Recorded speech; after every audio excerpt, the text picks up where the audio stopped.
Assalamualaikum warahmatullahi wabarakatuh. Alhamdulillah,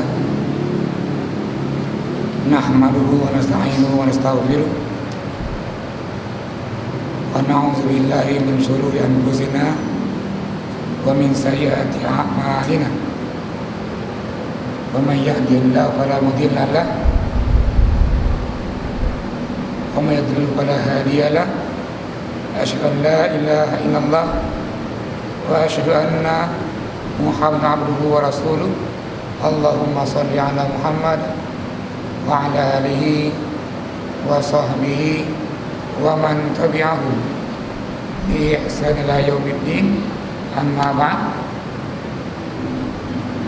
Kaum muslimin sidang jamaah halaqah yang Allah rahmati dan juga insyaallah Allah ridhai. Alhamdulillah, pada malam hari ini, walaupun dengan hari ini banyak kegiatan acara maulid, berdomba dempat, kenduri berdomba dempat, mungkin sebagian kawan-kawan ini kahek uro kono, kena dulu kono. Namun kita alhamdulillah dalam heknya ruji, dalam sempitnya lapang juga, dan juga Allah akan melapangkan kesempitan yang mbak katanya.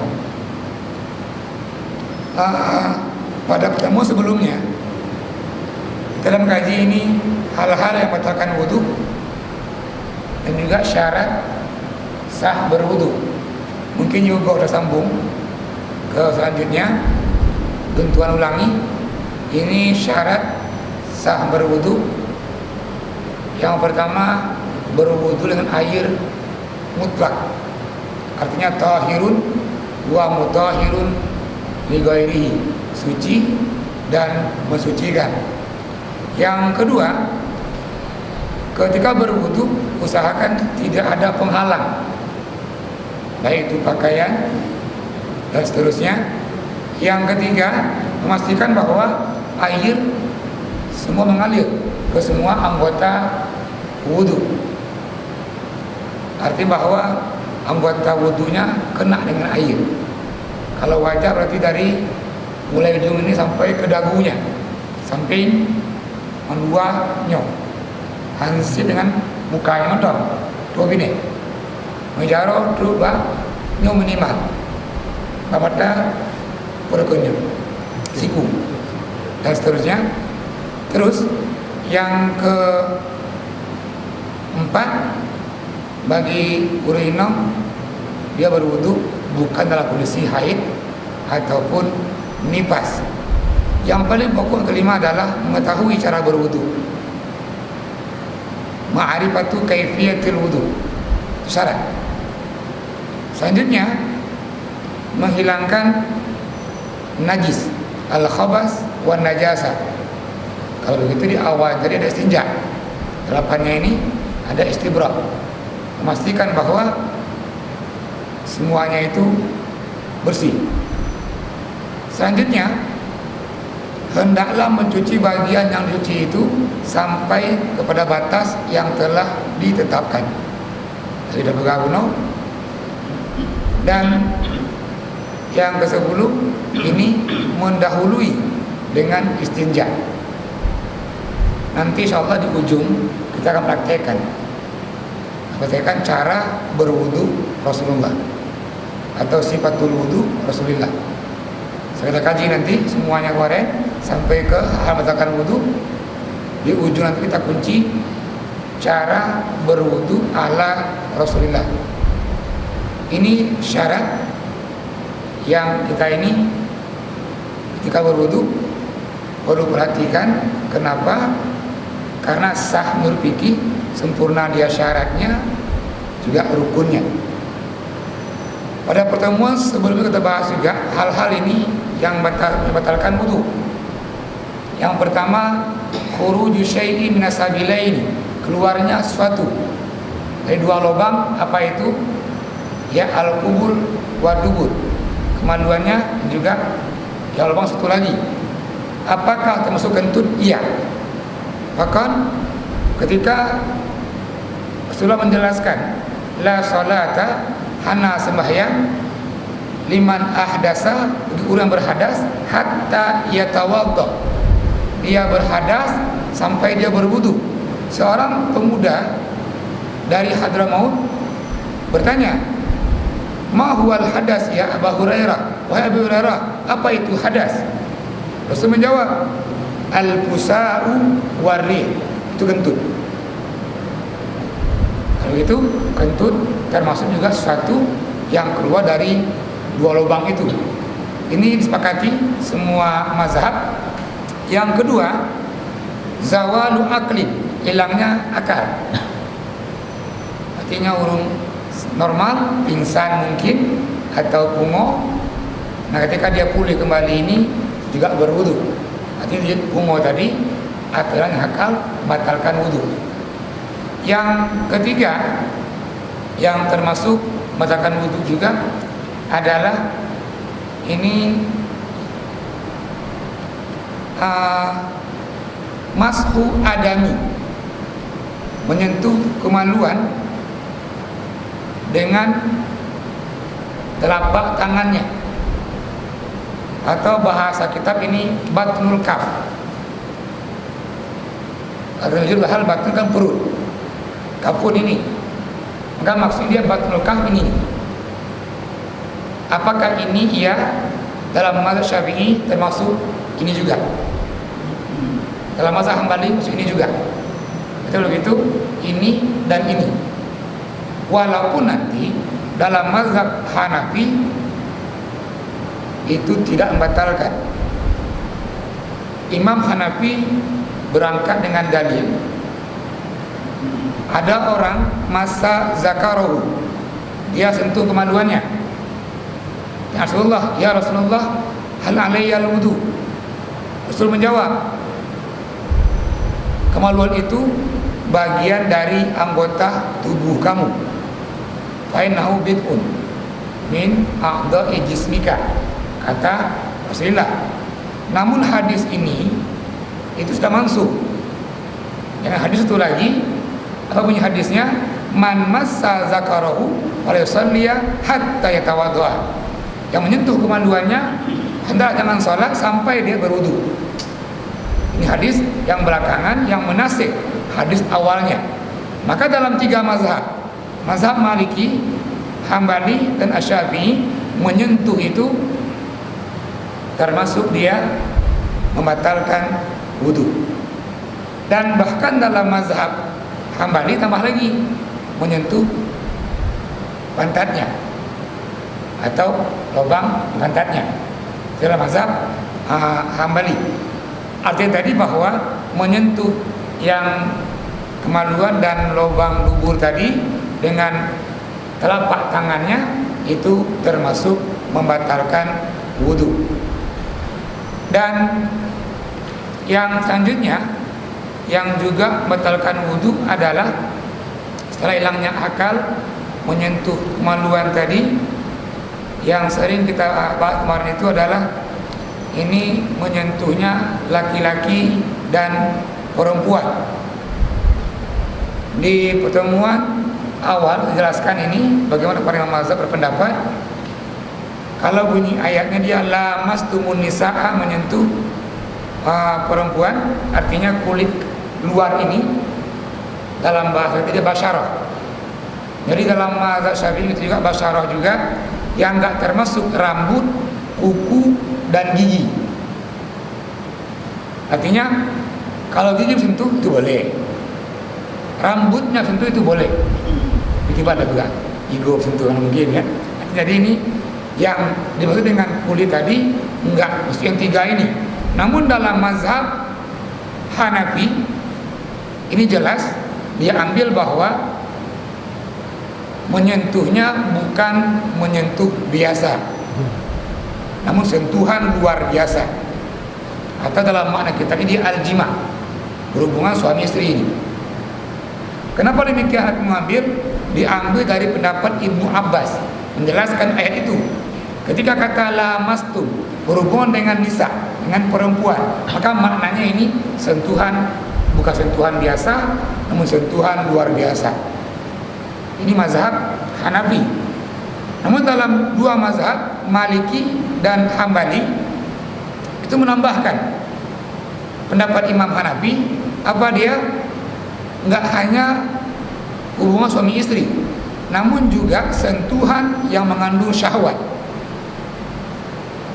Artinya ketika dia pegang orang, narasa, itu pun juga batalkan dalam dua mazhab ini, Maliki dan Hambali. Apakah orang tua bilang juga iya, menyentuh orang tua dan dia punya syahwat, berarti itu membatalkan wudu.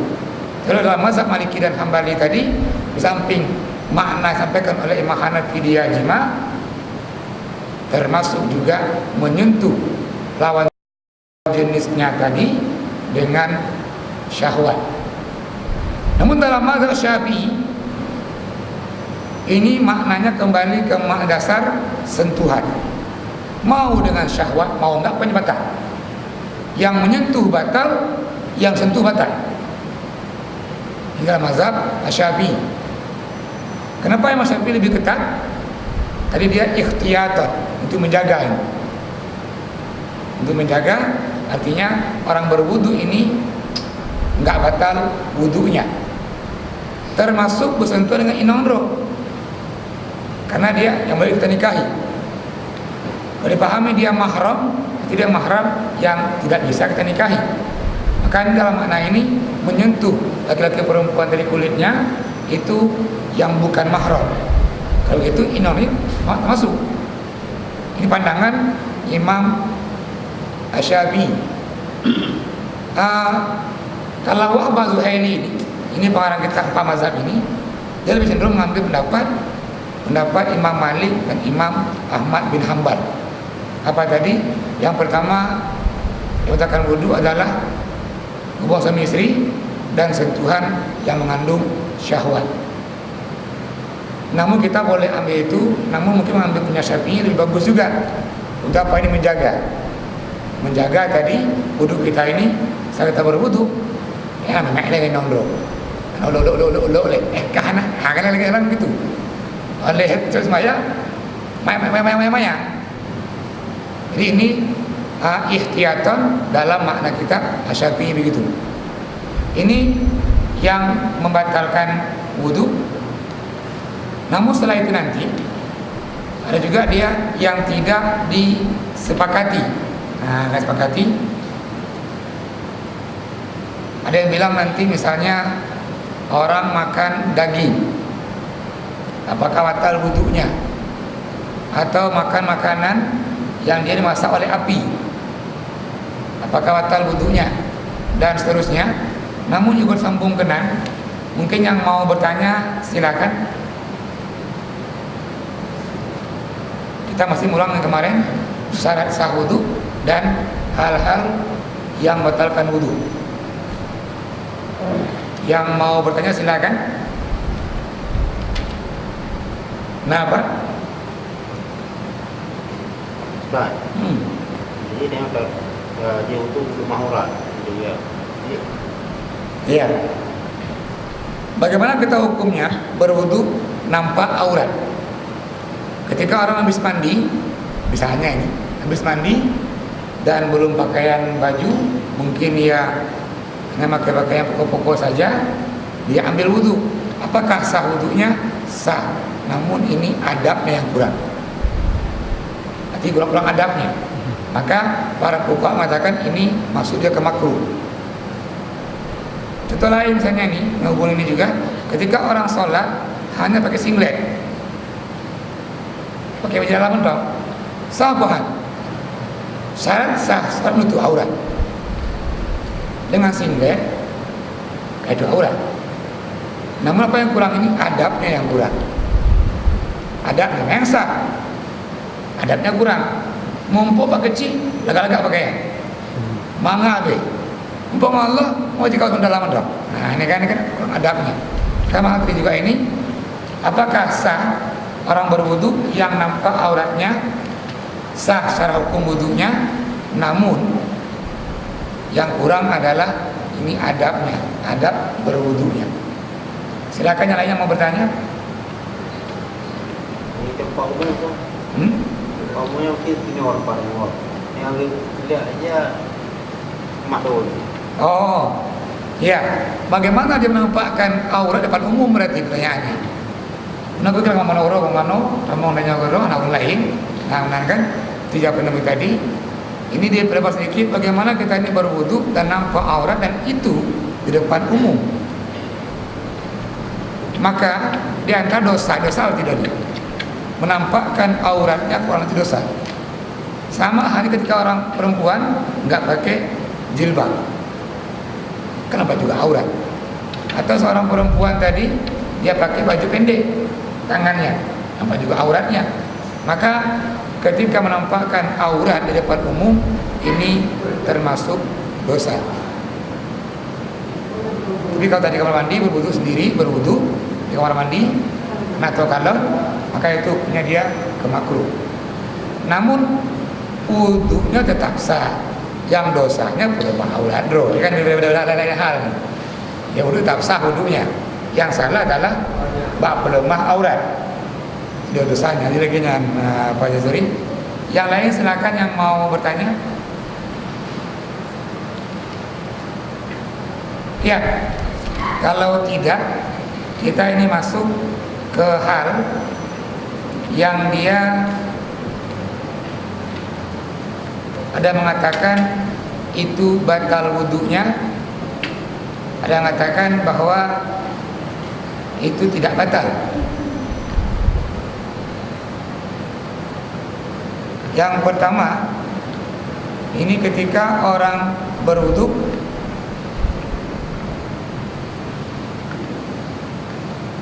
setelah berwudu dia muntah. Apakah batal wudunya? Tadi yang batalkan wudu adalah yang sesuatu yang keluar dari dua lubang bagian bawah. Artinya nggak termasuk lubang atas. Artinya mulut mungkin, atau ingus, atau juga mungkin telinganya mungkin. Maka ketika orang muntah itu tidak membatalkan wudunya, walaupun nanti kajian kitabnya yang pun menyebut anak buku, ini iman dong anak buku. Nanti kalau muntah kalau warna-warni, muntahnya ada kuningnya macam-macam begitu, itu baru katanya. Atau juga saya keluar satu umpalan, namun secara umum dia ketika saya tanya, ya Rasulullah, apakah muntah itu membatalkan wudu? Menjawab tidak. Maka tadi di antara hal-hal yang tidak membatalkan wudu adalah ini muntah. Yang kedua, lamsul mar'ah bihaid. Ini orang setelah dengan perempuan, tapi ada penghalang, naija misalnya. Itu pun juga tidak membatalkan wudu. Lalu cak semayang kebetulan ini masjid, itu pasar, ramai urut aja. Namun yang sentuhan kena baju tadi, ini namanya haid, ada penghalangnya, itu pun juga tidak membatalkan wudu. Yang ketiga, khurujud dam min ghairi makhraj al-mu'tad, darah keluar dari lubang yang tidak biasanya. Yang biasanya ini darah keluar, yang kita katakan dia itu membatalkan wudu kalau darah haid, darah nipas. Ini darah dari tangan saya keluar, dari kaki, itu tidak membatalkan wudu. Kenapa? Ini hadis menjelaskan dalam sebuah peperangan itu ada sahabat yang dia sholat, nama sahabatnya dia Abbad bin Bashar. Dikatakan qad usiba Abbad bin Bashar bisaham, dia kena anak panah lagi sholat, dan terus darahnya mengalir fastamarra fi salati, namun dia tidak berhenti sholat sampai selesai sholatnya. Dan Rasul enggak menegur. Kalau seandainya itu memang nggak boleh, Rasul pasti menegur dan anjir, ya abad, darah. Maka ketika orang luka, langkah yang tepat bersihkan luka itu. Namun kalau tidak boleh darahnya, nggak apa-apa. Atau contoh yang paling gampang, yang paling mudah ini, orang kena bisul. Nah bisul, meletus bisulnya, nanahnya keluar, darahnya keluar, dia pergi hilang. Namun biasanya di lubang bisul itu, nah sisa nanah bacut, darah bacut, itu bagaimana? Dimaafkan, karena usaha belum kita pergi. Maka ini makna tadi khurujud dam min ghairi al-muhtad. Yang keempat, aklu lahmil ibl, makan daging. Ini contohnya daging unta. Di awalnya sahabat nanya, ya Rasulullah, apakah makan daging unta itu kita berwudu? Jawab iya. Punya kami? Namun di akhirnya nanti Rasulullah meninggalkan berwudu setelah makan daging. Walaupun disunatkan kita ini setelah makan daging masakan api berwudu, namun dapat bunosi tidak membatalkan wudu. Ini lebih kuat kalau membatalkan. Kalau pajoti kami tidak mau asmaya dah colok wudu, itu lebih baik. Apa itu bahasanya dia? Keluar dari khilafiyah itu dianjurkan. Al-khuruj min al-khilaf mustahab. Yang kelima, ada orang ragu-ragu apakah dia yakin apakah dia berhadas atau tidak. Namun dia yakin sudah berwudu, dia ragu, nah hadas bahani, maka dia ambil yakinnya, dia tidak berhadas. Namun kalau dia yakin berhadas, ragu-ragu dalam wudunya, kalau itu cok yang yakin menuh hadasnya cok. Ini hal-hal tadi ketika orang ragu apakah dia bersuci atau belum. Yang selanjutnya ini al-qahqahah bis shalah. Ada dia tertawa terbahak-bahak. Nah dia tersenyum, tertawa, kan beda. Kalau dia al-qahqah ini adalah ini tertawa terbahak-bahak, artinya orang lain mendengar suara ketawanya. Kalau tertawa biasa dan remedok.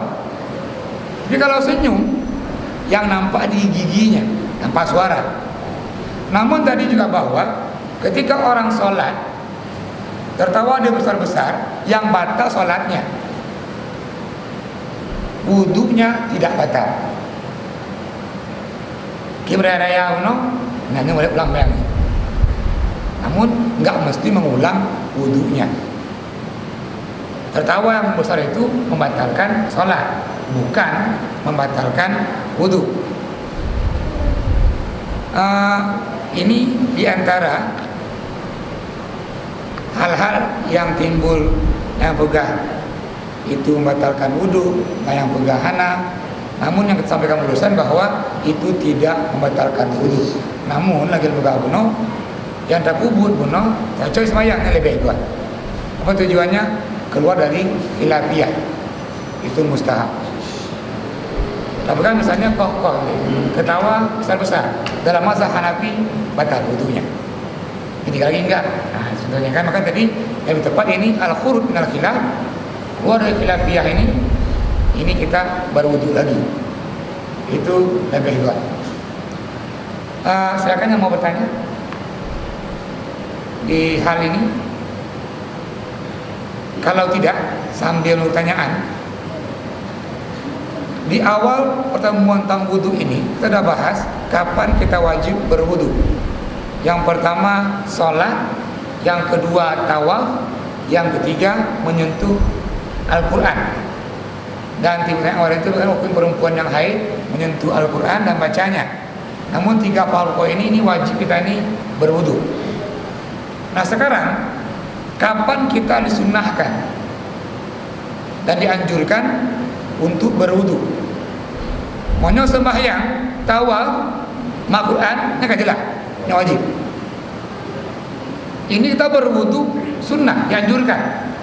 Kapan? Yang pertama, yang kita ini berwudu dianjurkan ketika ingin menyebut nama Allah, inda zikrillah. Kalau mau berdoa, sunnahnya berwudu dulu. Kenapa? Hadis dari Ibnu Umar menjelaskan, Rasulullah sedang berhadas, ada orang cakap Assalamualaikum ya Rasulullah, saya enggak menjawabnya. Kalau ditanya beliau kenapa menjawab, apa kata beliau? Saya paling membenci an azkura asmallaha illa ana tahir, menyebut nama Allah kecuali saya dalam keadaan suci. Maka tadi kalau kita mau berdoa, maka disunahkan ini berwudu. Yang kedua, yang termasuk juga yang disunatkan ini sebelum tidur. Ini banyak hadis menjelaskan sunnah kita ini sebelum tidur digodae dan kita ini berwudu. Di antara bunyi hadis ini hadis dari Al-Bara bin Azib qala an-nabi iza ataita marja'aka fatawadda wudu'aka lis-shalah. Kalau nak dengut, nak nehe, kalau mau tidur Rasulullah, maka berwudulah seperti engkau berwudu mau sholat. Yang ketiga, bagi orang yang junub, maka sebelum mandi wajib itu langkah awalnya basuh tangannya 3 kali dan berwudu. Artinya berwudu sebelum mandi wajib, sunnah nih, berwudu sebelum mandi wajib. Yang keempat, yundabu qabla ghusli sawa'an kana wajiban aw mustahaban.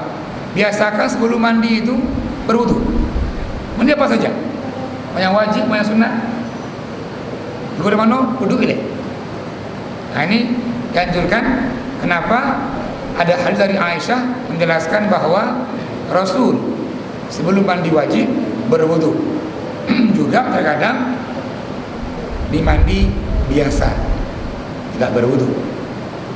Yang kelima, yundabu min akli ma masadhun nar.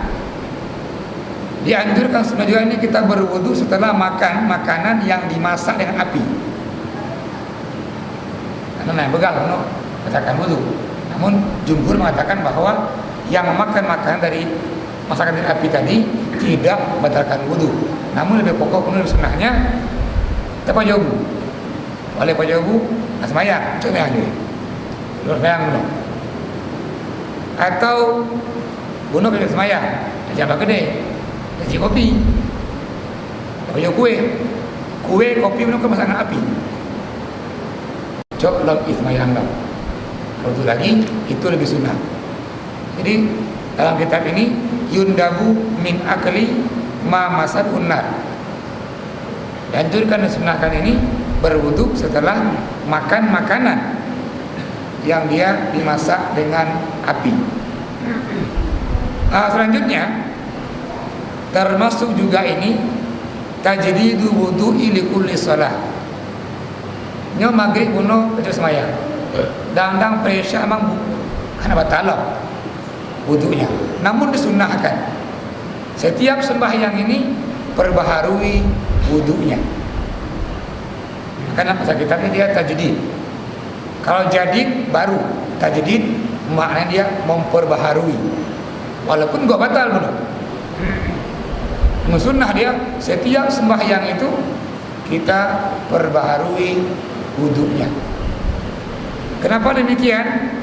Kalau soalnya kenapa demikian? Maka jawabannya hadis. Ini mengatakan bahwa Nabi yatawadda inda kulli shalah. Nabi berwudu setiap waktu sembahyang.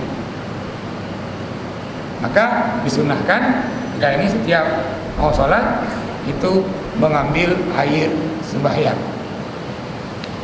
Silakan yang mau bertanya. Ya, kalau pertanyaan dalam kitab Wahbah Zuhaili empat mazhab ini halaman 350, itu baris yang ke-13 sampai ke halaman 351 menjelaskan bagaimana Rasulullah berwudu. Ini hadis dari Utsman bin Affan, diriwayatkan oleh Bukhari, Muslim, Nasai, Ibnu Majah, dan dia hadis sahih. Rasul berwudu, talaba min Utsman inaan, meminta dari Khalifah Utsman itu tempat air, dan memahami bahwa minta untuk berwudu. Nah terus Utsman memberikan ina air untuk berwudu. Langkah awal Nabi adalah membasuh tangannya 3 kali. Tangan 3 kali.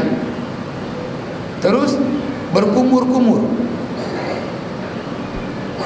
Setelah itu memasukkan air ke dalam hidungnya atau istinsyak. Jadi ini tadi ini tangan basuh 3 kali, berkumur-kumur, dan memasukkan air ke dalam hidungnya atau istinsyak. Sambungan hadis, summa adkhala bi yaminahu fil ina famadmada wastansyara summa ghasala wajhahu salasan. Dan Nabi membasuh mukanya 3 kali. Kalau kita basuh mukanya kali ini kan tadi batasnya, batas samping, ini batas atas. Kalau begitu wudunya ini sampai sini ini. Sigo, ino. Kedua go, terakhir di ino, berakhir di sini. Semua anggotanya kena. Makanya dia makruh nyoi dalam balgam ke wajah. Apa khawatir makruh dia? Nggak kena sampingnya. Makanya tadi ini batasnya tadi. Rasul ghasala wajhahu salasan. Nabi membasuh mukanya 3 kali.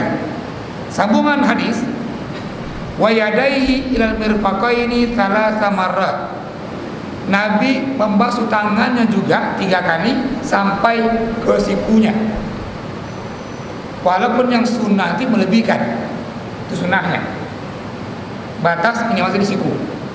Sambungan hadis, ketika basuh tangan tadi, ini digosok, walaupun tadi dengan air udah sah, yang sunnahnya dia digosok. Adalku, bahkan dalam mazhab Maliki ini wajib. Dalam mazhab Maliki, dalam mazhab Syafi'i dan mazhab Hambali ini sunnah. Artinya bahwa hana pegang anjing, mandum dan juga. Kalau gitu, muka dari pakai tangan itu juga. Ya, sambungan hadis, summa masaha biroksihi. Dan Nabi mengusap kepalanya. Dalam mazhab Syafi'i boleh sedikit saja sini di bagian depan, kan menjadi sedia an-nasiyah. Namun juga Syafi'i mengatakan sunnah dari semua kepalanya. Nabi ketika masuk kepala ini mengusap kepala, tentu kan dari depan ke belakang dan balik lagi ke depan. Dan Nabi mengamalkan sekali saja.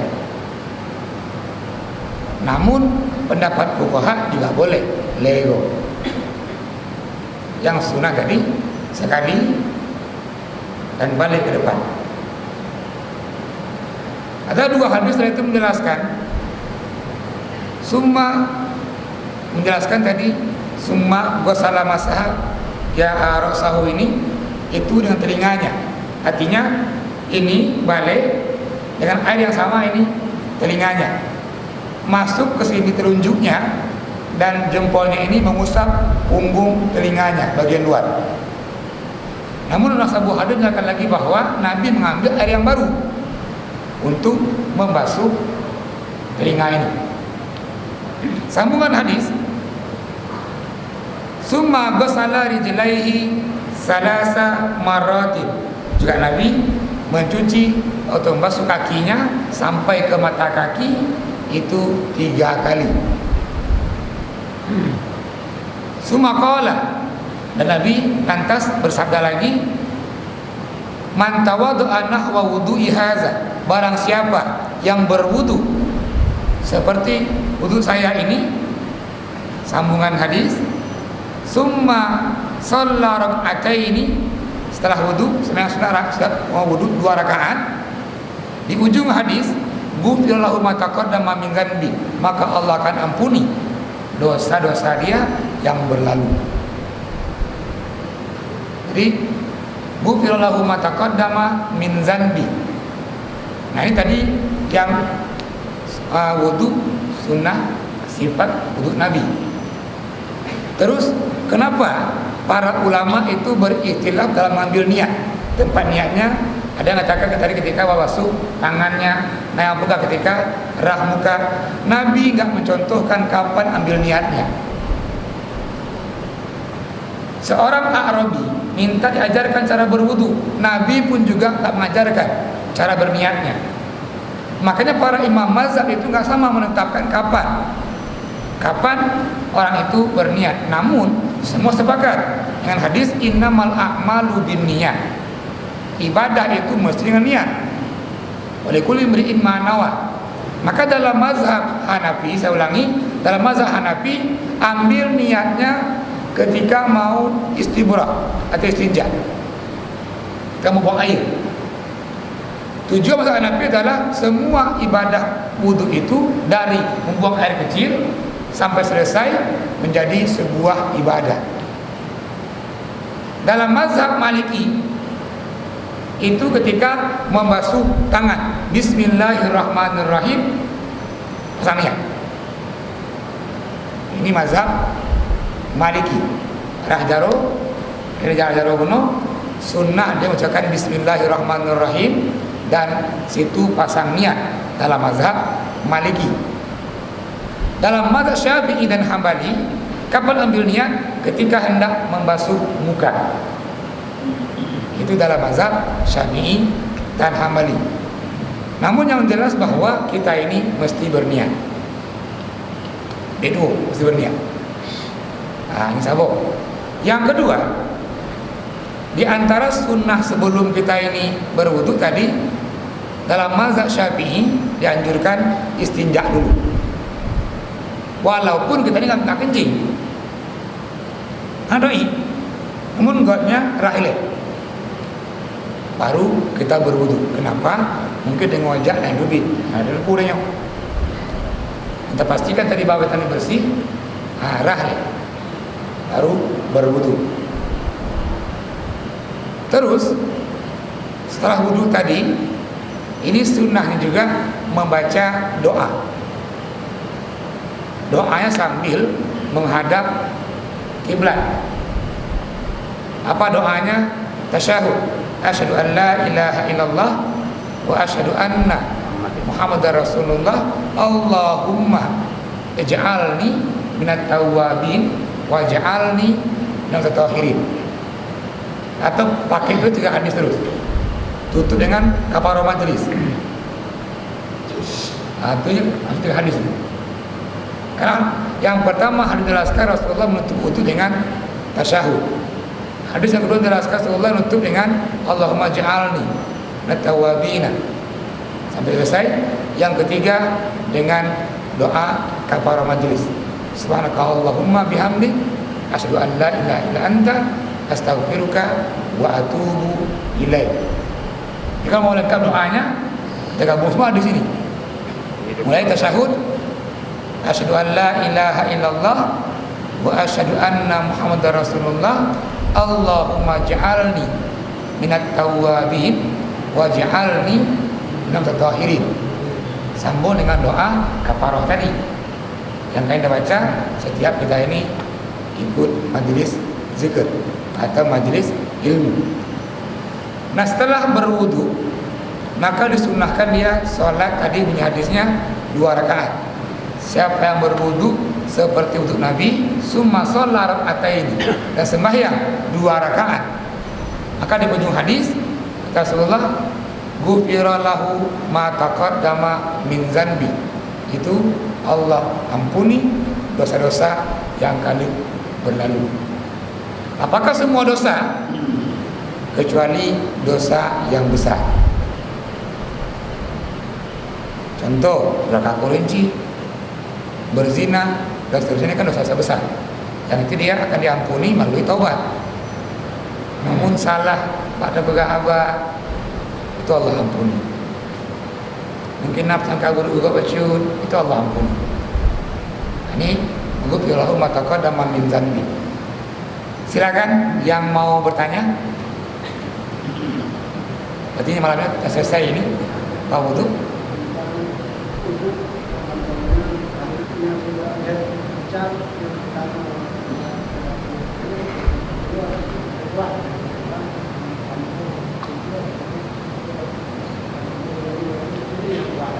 Ya,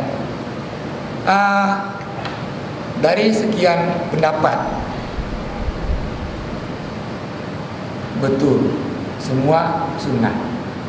Artinya yang mengusap kepalanya depan, mengusap kepalanya semua, atau setelah mengusap langsung telinga, atau setelah mengusap jok yang baru telinga, mandub sunnah.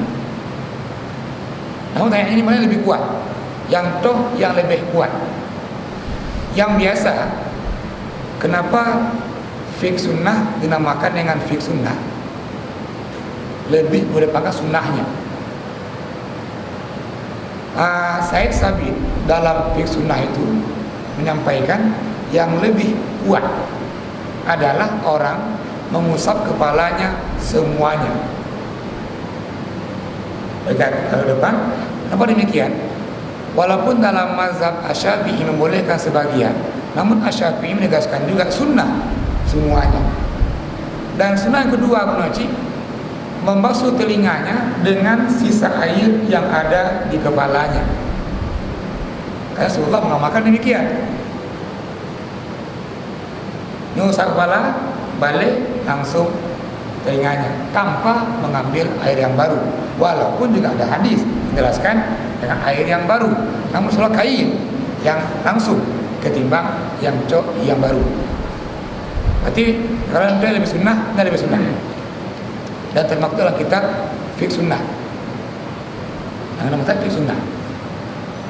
Namun dalam kitab lain kita akan menafikan juga dalam kitab Fathul Mu'in, kitab I'anah, Mu'tamad, dan mazhab ini. Artinya yang pun bunuh juga sunnah. Yang jangan adalah saling menyalahkan, ya deh. Ikut lagi nyok, lagi ya. Ini lebih sunnah, kan sunnah aja. Pakol bagaimana? Nauru dan dia pakai menyipu. Jadi usah kepala, baca dulu lengkap nih, menyipu. Anak nyaman menyangar ya boleh, baru ke kelinci. Aku di Syria begitu. Kami dia pegang, kan lagi kan lagi aja. Jadi benar jangan saya menyalahkan. Yang penting dia semua sunnah. Monyo pertanyaan yang toh lebih sunnah, lagi lembaga guna. Jaganya sih. Terima kasih banyak. Silakan tanya mau bertanya. Ini Pak, nanti cara pelaksanaannya. Kadang-kadang tu nyoba dia lagi dan di hego, kamu lagi hego, juga nyoba dulu hego aja gua. Ya. Terima kasih. Ini cara mengusap kepalanya. Itu bunyi hadis yang sore menjelaskan bahwa wa masahara sahu, mengusap kepalanya mulai dari depan ke belakang, warudda ila kufahu, dan kembali ke depan sekali, dan telinganya juga sekali. Namun dalam mazhab nanti baik Syafi'i Hambali mengatakan sunat dia 3 kali semuanya mendum lego. Artinya yang lego jid, yang 3 bijid. Dan bahkan bunyi hadis tadi mengatakan bahwa yang dalil diambil oleh mazhab Syafi'i, Imam Syafi'i, wa masaha bi ra'sihi, mengusap kepalanya, binasiyati, nasiyah itu dia sebagian kepalanya, dan di ujung hadis wa alal imamah, nauru pakai surban susah bukanya ini karena dia udah putar. Boleh nggak orang itu hanya masuk surbannya? Dan ke surbannya, yang ke surbannya langsung ke surbannya juga. Nah bunyi hadis ini bolehkan. Makna dia imamah nanti surban. Berarti kalau begitu urutan hadis ini tadi mengusap kepalanya semuanya, atau kedua mengusap sebagian saja binasiyati, atau yang ketiga tadi dia pakai surban yang susah dibuka, maka dia boleh mengusap di atas surban itu. Ini bunyi hadis begitu. Wa 'alal imamah. Maka kan yang paling pokok ini jangan sering menyalahkan. Ini paling pokok sabo. Kon lagi nyalainnya, segitu dia. Yang kedua tadi kita memahami yang lagi wajib, yang lebih tepat dari beliau kuno, kita lebih sunnah. Berarti yang lagi artinya dia musab kepalanya sekali. Nah, jadi dalam kuno langsung telinganya. Dia kayaknya Bawan dan Pak Yusri.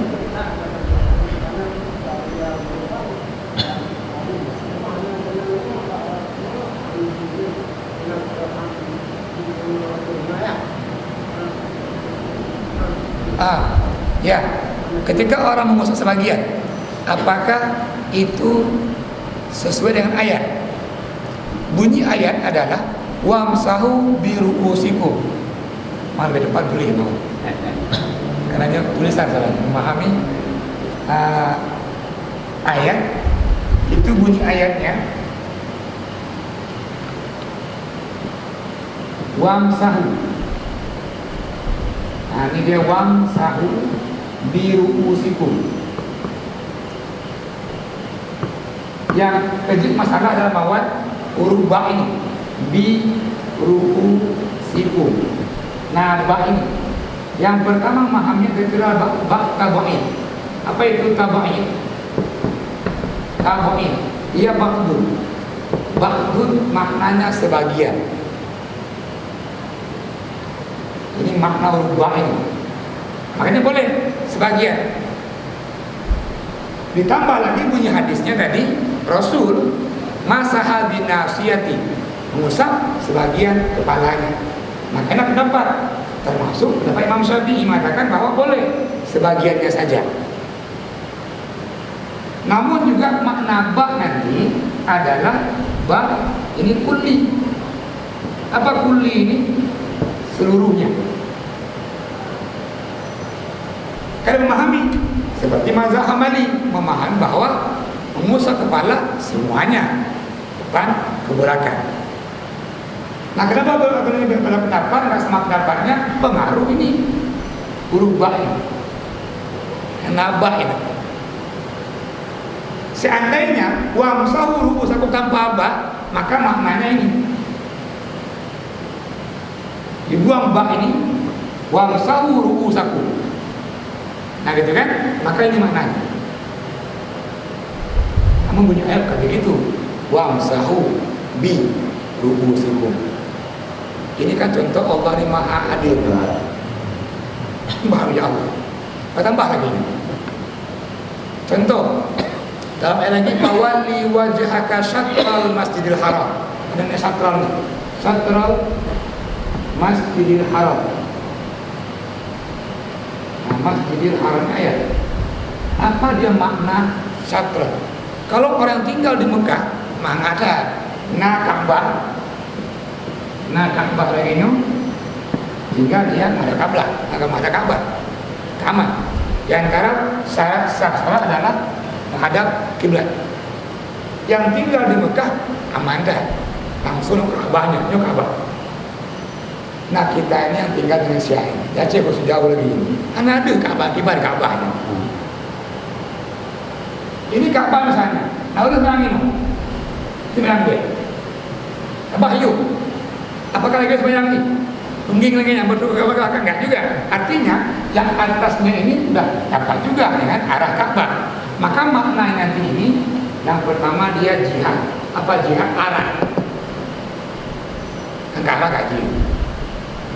Atau dapat dia sudutnya, dapat dia setengahnya. Yang kedua, makna satu ini nisbun. Apa nisbun? Setengah. Ya ini berarti ini sebelahnya. Kan dia kan bentuk kubus. Yang ini sebelahnya. Memahami makna ini dia ainul Ka'bah. Apa ainun? Ini ainun. Ainul Ka'bah langsung dapat melihat Ka'bah. Ya bagi orang yang Mekah pakai makna ini. Kalau bro, nah Ka'bah. Yang jauh-jauh ini boleh nisbun, boleh jihad. Nanti kita paham, nanti kita bahas tentang syarat-syarat sah sholat. Ini menariknya. Nah, kembali ke tadi, pakon jid sebagian, pakon jid mandum memahami huruf ba-nya. Jadi karena bunyi ayatnya wamsahu biru'usikum, maka ba bermakna dia tabain. Termasuk Imam Asy-Syafi'i memahami ini. Dan punya hadis pendukung tadi mengatakan Rasulullah masaha binasiyati, mengusap sebagian kepalanya. Namun juga bab bermakna dia kul semuanya. Nah hadis sih Rasulullah menjelaskan ketika mengusap kepalanya semuanya. Maka boleh pokok Bang Wat, bet sering menyalahkan. Ini boleh pokok. Nah ini boleh pokoknya. Menyalahkan. Mandul sumber dia. Mungkin lagi yang lebih tepat. Itu kali-kali 20. Kali-kali. Ya insyaallah kita nih mulainya kita berwudu, kita salat dengan ilmunya. Silakan.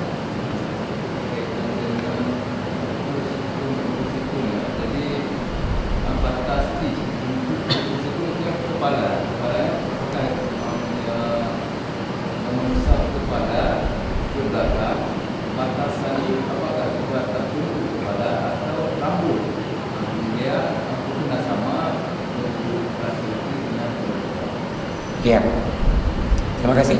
Ini kalau tadi wajah punya batasan, tangan punya batasan, kaki punya batasan.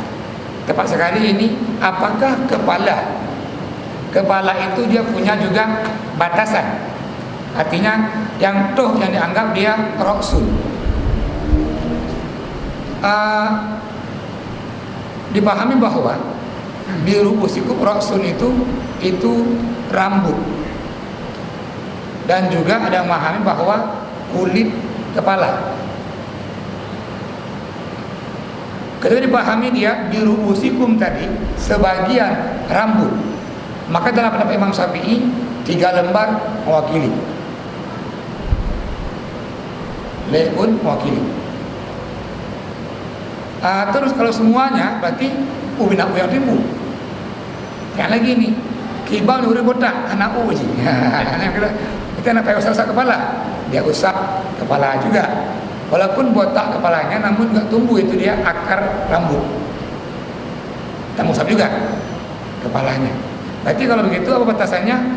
Ya ubin aku yang timbul yang tumbuh di rambut itu, di kepala itu.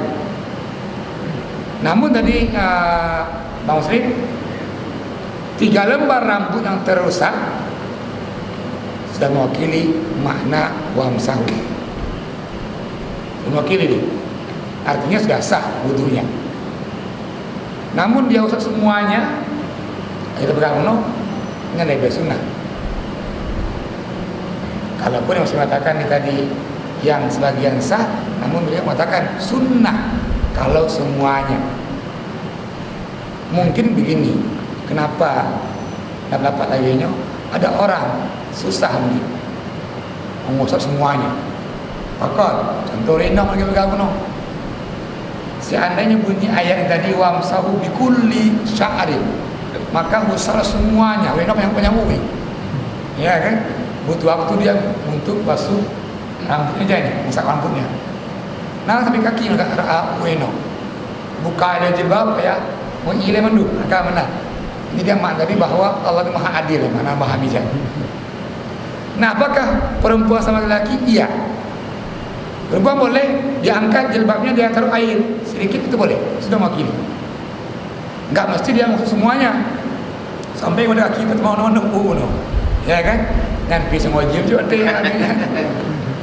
Untuk mengusap kepala saja, yang uji panjang. Ya, terima kasih Bang Muslim. Yang pertama dalam hal pendapat yang pertama mungkin yang aku menyusul dengan gaya seperti saya tidak lain, tapi sunnah terutama di semuanya. Jadi mungkin yang pertama menyusul dari pendapat-pendapatnya. Ya. Ini hampir sama dengan pertanyaan Bang Wan tadi, yang lebih tepat aja. Maka yang lebih tepat adalah kita bahas semuanya. Lebih tepat. Kalau ikut Syafi'i itu demikian. Kata Imam Syafi'i, sebagian sunnah, dan sebagian sudah sah. Namun kalau semuanya itu sunnah. Dan pendapat yang termaktub kitab Fathul Mu'in, I'anah Al-Bajuri, termasuk juga ini Al-Mu'tamad fil Fiqh Syafi'i. Artinya ini dalam mazhab Syafi'i sebagian sudah sah, namun sunatnya kata Imam Syafi'i semuanya. Dalam mazhab Hambali memang dari pun bukan menduk. Mazhab Hambali dari pun bukan memang menduk. Maka ada istilah antara orangnya aja. Ketika orang mau tawaf, dia ambil namanya dia wudu kebal. Baru kebal mampu berubah istilahnya. Istilah dia wudu kebal. Rupanya dia berwudu ala mazhab Hambali. Rahman dulu, tak usah dulu. Nah, ini kan ala mazhab Hambali. Artinya kita enggak membandingkan Hambali dengan Syafi'i, enggak. Syafi'i pun demikian juga. Yang sedikit sah, sebagian sah, namun semuanya sunnah. Kalau Hambali mandiri pun bukan pemandu. Nah, jadi mana lagi Mandip? Terima kasih banyak. Silakan yang mau bertanya. Coba.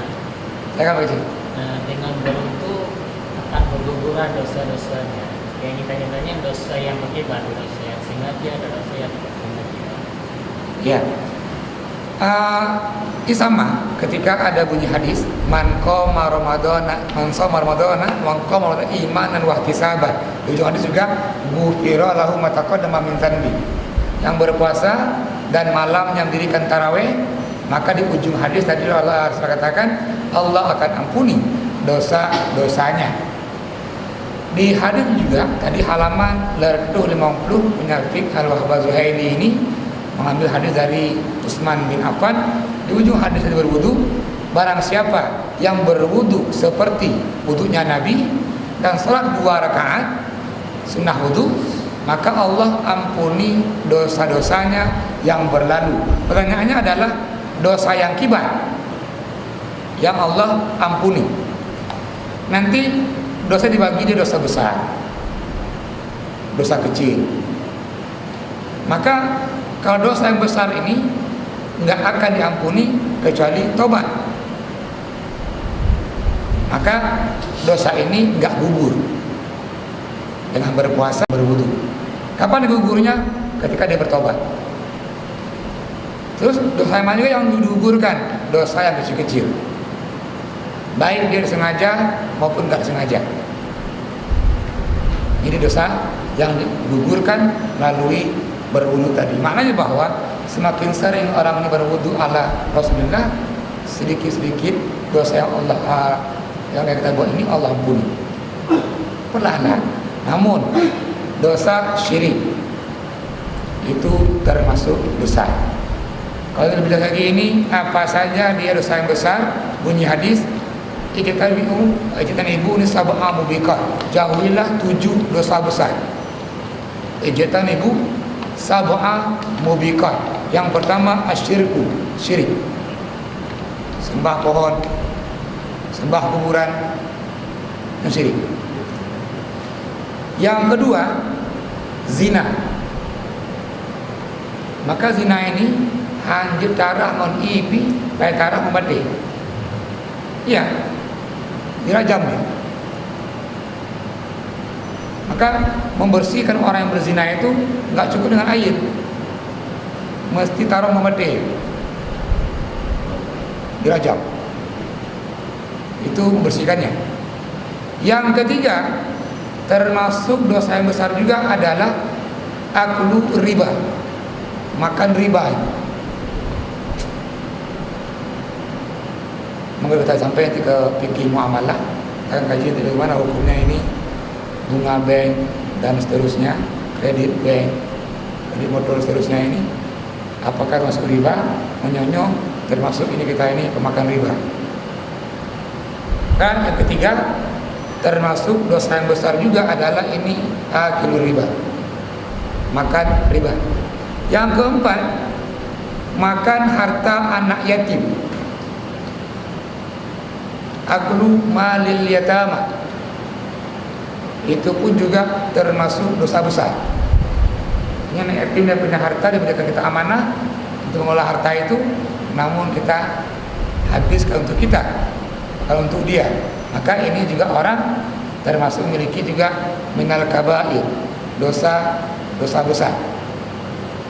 Yang kelima, membunuh orang, qatlun nafsi allati haramallah, yang Allah haramkan.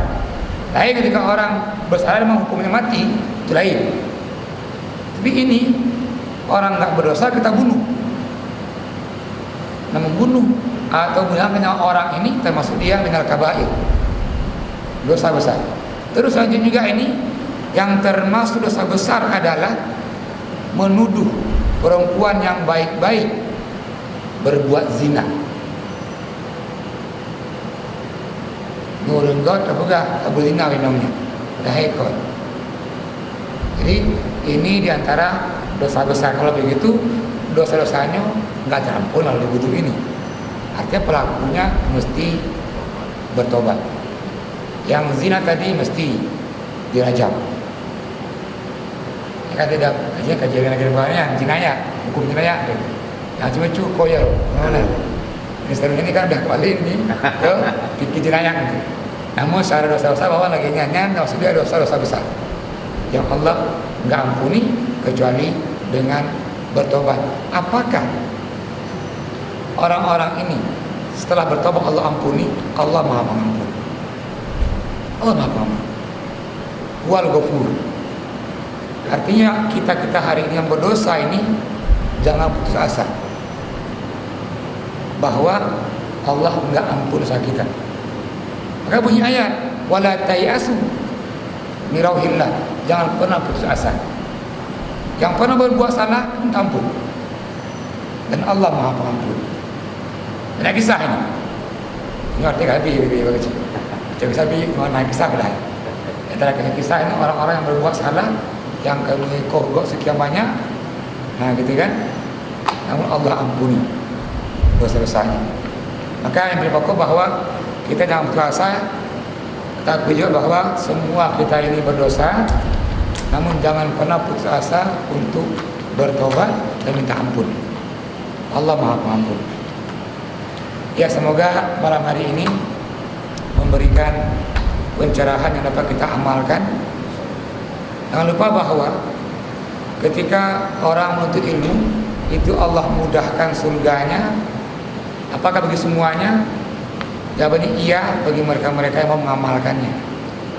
Setelah tahu ilmunya dan dia amalkan ilmu itu, maka bunyi hadisnya sa'alallahu lahu tariqan ila jannah. Allah mudahkan jalannya menuju surga. Maka sebaliknya, bagi yang punya ilmu, tahu ilmunya, nggak mau mengamalkan ini, maka orang itu lebih awal diazab ketimbang penyembah berhala. Nah ilmi, ada pun hukumnya, ada puji. Kita lebih awal Allah siksa ketimbang orang-orang Nasrani, orang-orang Majusi, orang Yahudi.